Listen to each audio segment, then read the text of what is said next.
All right, happy Halloween. It is October 31st. It is also the big game coming this weekend or tonight, and that is the Blue Jays.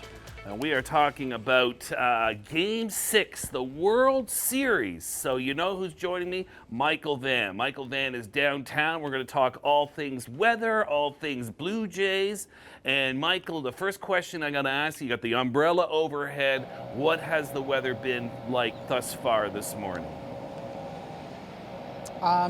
Maybe I wouldn't quite call it miserable, but it's not pleasant. I will say that.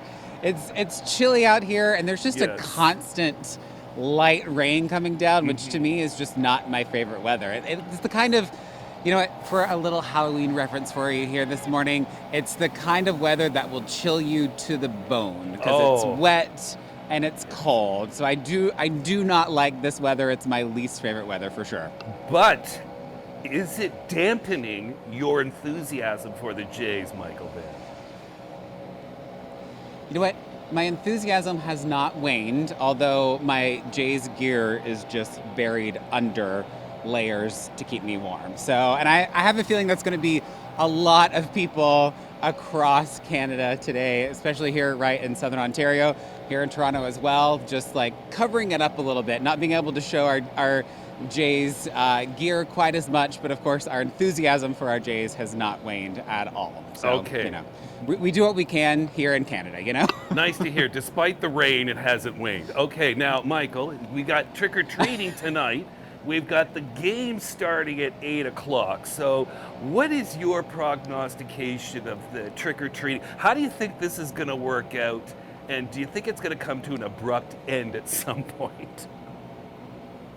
You know what? My prediction for Halloween this year across Canada is that Halloween will last till precisely 8 p.m.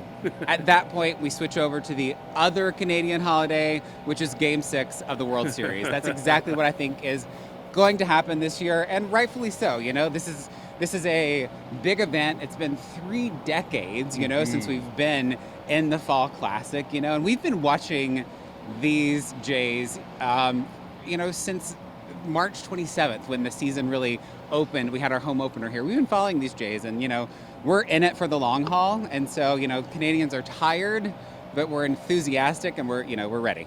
All right. Well, Michael, always a pleasure chatting with you. Stay dry. Go Jays, go. Let's take a look at some evening conditions for those of you who are going to be partaking in some of the fun. So Eastern Ontario and Southern Quebec still dealing with the rain. That's also true for the trick-or-treating, of course. And that rain is going to be locally heavy at times. And you could be looking at potentially upwards of an additional 30 or more millimeters of rain in Southern Quebec, much lesser amounts as you go west of Kingston, west of Ottawa. Toronto, for the next long-range forecast, we don't see any big warm-up, but we do see some scattered showers in the forecast. This evening across eastern Canada, we've got rain and wind for the east coast, and we do have some special weather statements. And on the west coast, we've got wind warnings, not just for coastal areas, but for the interior through the day today into this evening.